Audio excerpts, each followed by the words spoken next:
Hello students, I hope you all are doing well. आज की class में हम एक इंपॉर्टेंट टॉपिक जो कि फिजिक्स का है, रिफ्लेक्शन ऑफ लाइट, उसको पढ़ेंगे। So let's begin. I am your online tutor Maruti Nandan Jha from modulus.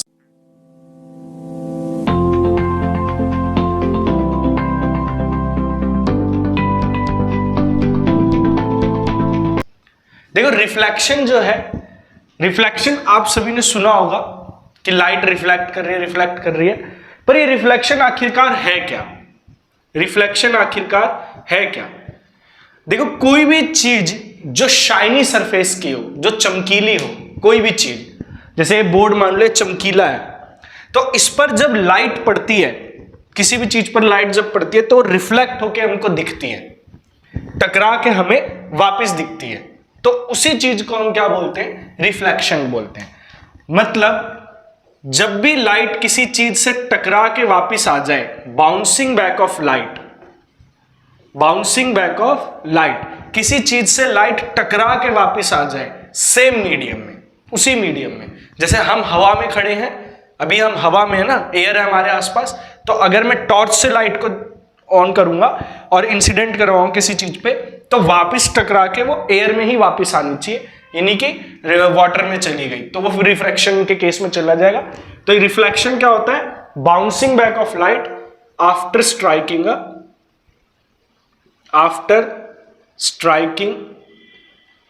A shiny surface, after striking a shiny surface in the same medium, in the same medium, उसी medium में वापस आ जाए, तब हम उसको बोलते हैं रिफ्लेक्शन। ठीक है, उसी लाइट किसी चीज से टकरा के वापस आ गई तो क्या कहलाती है? रिफ्लेक्शन कहलाती है। जैसे मान लो कि कई बार देखा होगा बाइक वाइक में जो मिरर होता है, कोई भी शीशा है, उसको आप धूप में ले जाओ और वहां पे थोड़ी दूर में रख दो, तो उससे सूरज की रोशनी टकरा के आंख पे आने लग जाती है। तो रिफ्लेक्शन का ही यहाँ पर केस होता है। वहां जो लाइट हम तक टकरा के आ रही है वो सनलाइट आ रही है, सूरज की रोशनी मिरर से टकराई और टकरा के हम तक आ गई, तो रिफ्लेक्शन हो रहा है। तो रिफ्लेक्शन मतलब बाउंसिंग बैक ऑफ लाइट, किसी चीज से लाइट टकरा के अगर उसी मीडियम में वापस आ जाए तो रिफ्लेक्शन कहलाता है। क्लियर? अब रिफ्लेक्शन का अगर हम डायग्राम से समझे, देखो जैसे प्लेन मिरर लिया है, अभी मैंने प्लेन मिरर लिया है, ये प्लेन मिरर है। प्लेन मिरर मतलब जो हम अपने घरों में यूज करते हैं, जो हम अपने घरों में यूज करते हैं उसको प्लेन मिरर बोलते हैं। अब प्लेन मिरर में मान लो कोई लाइट को मैंने इंसिडेंट करवाया, ऐसे शीशा लगाया सामने और यहां से टॉर्च लेके ऐसे उसके सामने ऐसे खड़ा हो गया, लाइट टॉर्च को थोड़ा सा टेढ़ा कर दिया, तो लाइट यहां से जा रही है। जो लाइट शीशे के पास जा रही है, जो लाइट शीशे के पास जा रही है, उसको हम बोलते हैं इंसिडेंट रे, उसको हम बोलते हैं इंसिडेंट रे, आपतित किरण हिंदी में। तो इंसिडेंट रे, जो लाइट वहां तक गई, अब शीशे से लाइट टकरा के वापस भी आएगी, शीशे के पास गई तो टकरा के वापस भी आएगी। तो जो लाइट टकरा के वापस आती है उसको बोलते हैं रिफ्लेक्टेड रे, परावर्तित किरण। ठीक है, जो गई वो इंसिडेंट रे और जो टकरा के वापस आई वो रिफ्लेक्टेड रे। अब जिस पॉइंट पर ये टकराएगी शीशे पे, उस पॉइंट से परपेंडिकुलर अगर हम मिरर का ड्रॉ करें, परपेंडिकुलर अगर हम मिरर का ड्रॉ करें तो उसको बोलते हैं नॉर्मल। ये इमेजिनरी लाइन होती है, हमें दिखती नहीं है, कहीं आप शीशे में जाकर ढूंढने लग जाओ, ये इमेजिनरी लाइन है, इमेजिन करते हैं हम इसको। तो ये क्या है? नॉर्मल जो है वो हमेशा शीशे के साथ, मिरर के साथ 90 डिग्री का ही एंगल बनाएगी। ठीक है, तो इसको हम नॉर्मल बोलते हैं। तो तीन रे आती है, इंसिडेंट रे, नॉर्मल और रिफ्लेक्टेड रे। अब नॉर्मल, ये रिफ्लेक्शन का ही केस है। देखो, लाइट गई और टकरा के वापस आ गई। अब इंसिडेंट रे और नॉर्मल के बीच में जो एंगल बनेगा उसको हम बोलते हैं एंगल आई। एंगल आई का मतलब angle of incidence, angle of incidence. Clear? Angle I मतलब एंगल ऑफ इंसिडेंस। और जो नीचे रिफ्लेक्टेड रे का जो एंगल बनेगा वो बनेगा angle of reflection, angle of reflection, angle of reflection बनेगा। क्लियर?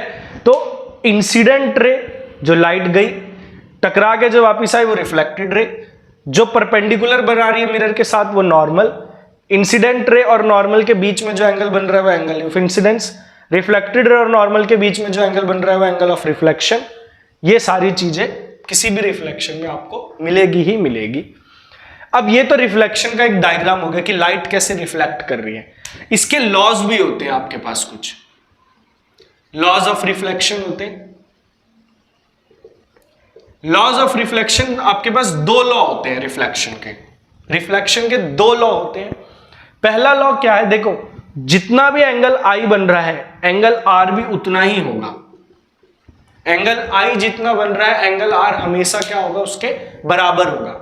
मतलब अगर मैंने इंसिडेंट करवाया है किसी लाइट को 45 डिग्री पे, मान लो ये 45 डिग्री पे इंसिडेंट करवाया, तो जो लाइट टकरा के वापस आ रही शीशे से वो भी 45 डिग्री पे ही आएगी। ये दोनों एंगल हमेशा रिफ्लेक्शन के केस में हमेशा क्या होते हैं, इक्वल होते हैं। कभी भी ऐसा नहीं हो सकता कि ये कम और ज्यादा हो जाए, ये दोनों हमेशा इक्वल होंगे। तो एंगल आई हमेशा एंगल आर के क्या होगा, इक्वल होगा। ये फिक्स है, लॉ का रिफ्लेक्शन है। और किसी भी मिरर की बात करें तो उसमें लॉ ऑफ रिफ्लेक्शन काम करता है। ऐसा नहीं है कि खाली प्लेन मिरर में करेगा, कनकेव मिरर और कन्वेक्स मिरर में नहीं करेगा। हर मिरर में जो है लॉ ऑफ रिफ्लेक्शन काम करता है। दूसरा लॉ क्या आता है, देखो दूसरा लॉ है, हमारे पास तीन रे हैं, इंसिडेंट रे, नॉर्मल और रिफ्लेक्टेड रे। तो incident ray, normal and reflected ray all lie on the same plane. ये तीनों जो है वो आपके सेम प्लेन पर लाई करेंगे at the point of incidence. जहां पर इंसिडेंट होगी लाइट वहीं पर, at the point of incidence. ठीक है, देखो तीन लाइट है आपके पास, इंसिडेंट रे, नॉर्मल और रिफ्लेक्टेड रे। तीनों हमेशा सेम प्लेन पे लाई करेंगे। सेम प्लेन कहां पर, वो भी at the point of incidence. ये पॉइंट ऑफ इंसिडेंस होता है। यहां पर अगर फिगर मान लो 2D में है तो ये तीनों लाइन भी किस में होगी, 2D में होगी। अगर फिगर 3D में है तो ये तीनों लाइन भी किस में होगी, 3D में होगी। सेम प्लेन का मतलब ये है, X Y plane, X Y Z plane, जो भी है एक्स वाई प्लेन में। अगर ये एक्स वाई प्लेन में तो ये भी एक्स वाई, ये भी एक्स वाई प्लेन में होगा। ये वाई जेड में तो ये भी वाई जेड, ये भी वाई जेड। मतलब तीनों का प्लेन हमेशा क्या होगा, at the point of incidence वो सेम ही होगा, प्लेन कभी भी अलग नहीं हो सकता। तो लॉज ऑफ रिफ्लेक्शन में दो लॉ आते हैं। पहला लॉ कि एंगल आई और एंगल आर हमेशा क्या होता है, इक्वल। और दूसरा इंसिडेंट रे, नॉर्मल और रिफ्लेक्टेड रे, ये तीनों रे जो है वो आपके हमेशा सेम पॉइंट ऑफ, मतलब सेम प्लेन पर लाई करेंगे at the point of incidence. Clear है। तो ये नॉर्मल रिफ्लेक्शन का देखो स्टार्टिंग का है। तो अभी आपने क्या देखा, रिफ्लेक्शन क्या है, कोई लाइट टकरा के वापस आ गई तो वो रिफ्लेक्शन है। ठीक है, उसमें क्या क्या चीजें होती हैं और उसका लॉ। अभी के लिए इतना ही रखते हैं। देखो थोड़ा थोड़ा करके आपको पढ़ना है, एक दिन में ज्यादा नहीं पढ़ना है। अभी आप इतना करो, इसको रिवाइज करो, इसके नोट्स बनाओ। इसके बाद आगे की जो चीजें आएंगी वो थोड़ी थोड़ी आपकी हार्ड होती जाएंगी। तो अभी आप इसको सीखो पहले, फिर हम हार्ड पे आगे बढ़ते रहेंगे। तो आज के लिए इतना ही रखते हैं, मिलते हैं हम अपनी नेक्स्ट क्लास में।